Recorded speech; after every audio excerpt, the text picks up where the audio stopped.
Muito bem, olha, nós comentamos agora há pouco sobre a importância da cartilagem, porque naturalmente agora existem substâncias cujo objetivo são melhorar a estrutura dessas cartilagens, desses tecidos, do próprio líquido sinovial que lubrifica esses tecidos, não é?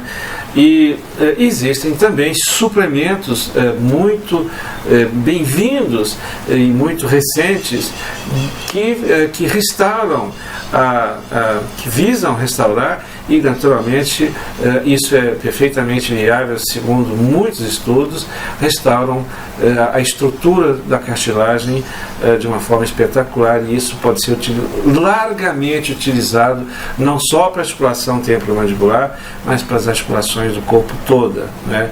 A perda da cartilagem é uma das primeiras perdas das doenças degenerativas, né?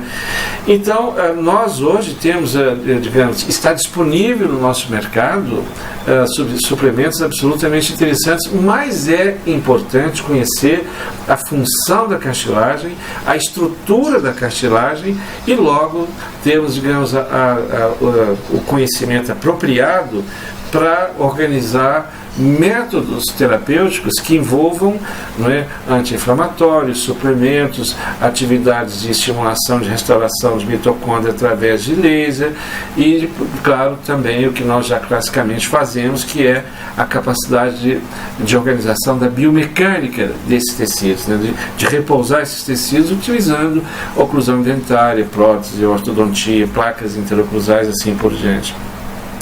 Essa cartilagem articular, ela tem uma atividade metabólica grande, e essa atividade metabólica é uma das maiores substâncias que capacitam essa resistência e essa vida saudável da cartilagem, chama-se ácido hialurônico, que não é hoje em dia disponível para aplicações.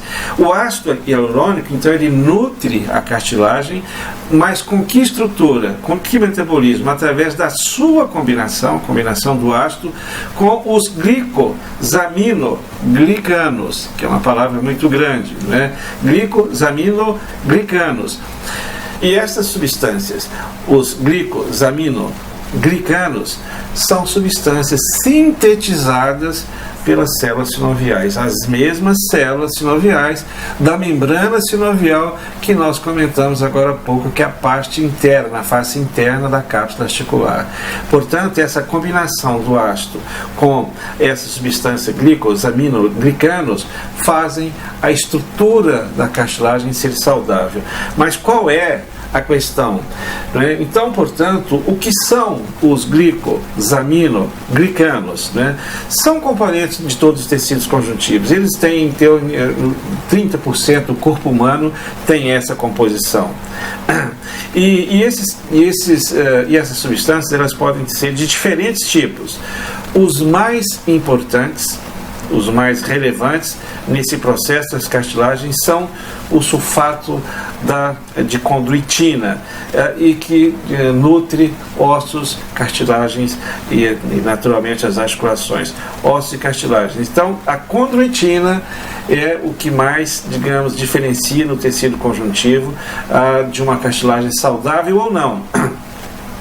E lógico que daqui a pouco, em tratamento, nós vamos dar algumas sugestões de suplementos que contêm condroitina e até outros com mais ainda reforços para a restauração da normalidade metabólica da cartilagem articular, o que é sensacional para todos os níveis de enfermidade degenerativa, sejam as autoimunes, sejam as por idades avançadas, sejam as adquiridas por ácido hialurônico, a gota, né? E, portanto, sempre é muito bem-vindo a combinação nesse momento desses suplementos. A principal função, portanto, dos glicosaminoglicanos, e, portanto, que é um tecido, né, que faz parte do tecido conjuntivo, cuja estrutura mais importante é a condroitina, a função básica é reter água. nas articulações, água nesses tecidos. Portanto, na cartilagem da ATM, bem como em outras cartilagens, essas substâncias são responsáveis para a adaptação das propriedades mecânicas. A maleabilidade, a flexibilidade da articulação temporomandibular tem a ver com essas propriedades. Então o indivíduo pode ser mais rico ou menos rico na disponibilidade dessas substâncias e, portanto, ele ter mais ou menos suscetibilidade de destruição da cartilagem articular e, portanto, do aparecimento das disfunções e das patologias intraarticulares, né?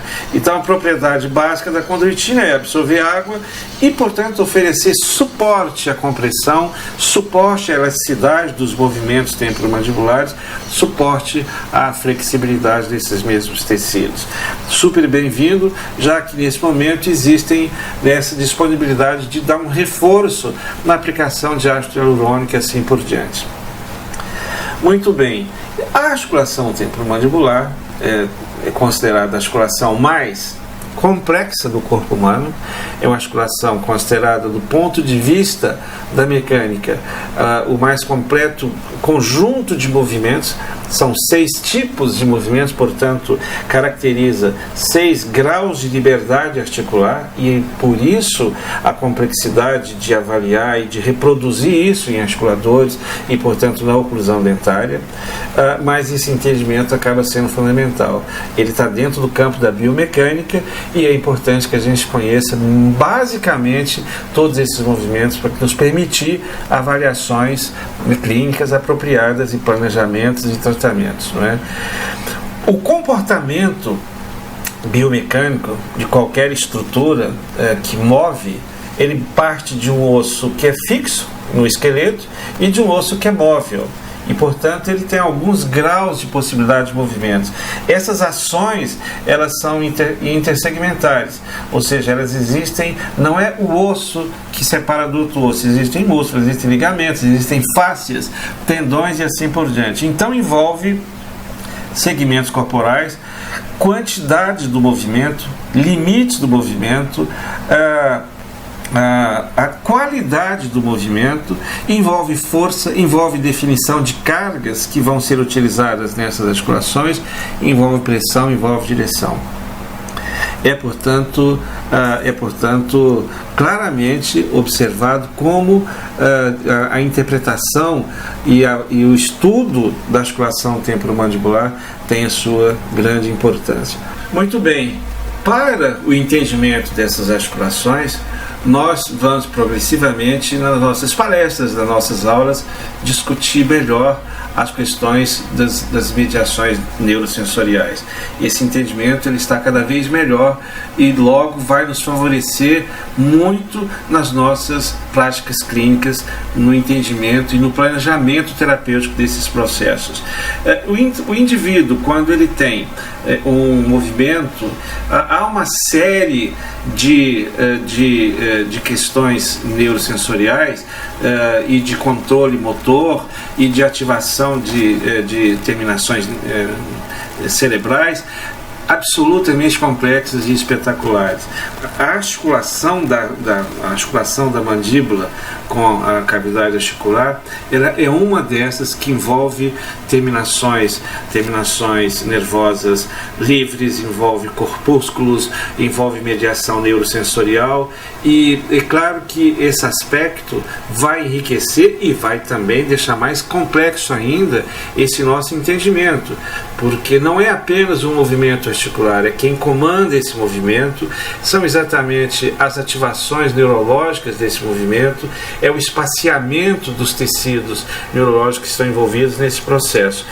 Muito interessante porque numa possibilidade maior de um entendimento, nós vamos oferecer isso mais oportunamente, vai favorecer muito mais o nosso entendimento da complexidade dessas funções temporomandibulares, das funções dos movimentos da mandíbula, das funções mastigatórias, né, o que faz do indivíduo, a sincronia do movimento mastigatório, que tem movimento de língua, movimento do ocioide, joga o alimento para um lado, joga para o outro, o que contrai, o que relaxa, qual é a organização cerebral desse processo. Isso está num momento muito interessante de conhecimento, a partir do advento das neurociências com aparatologias de alta sensibilidade.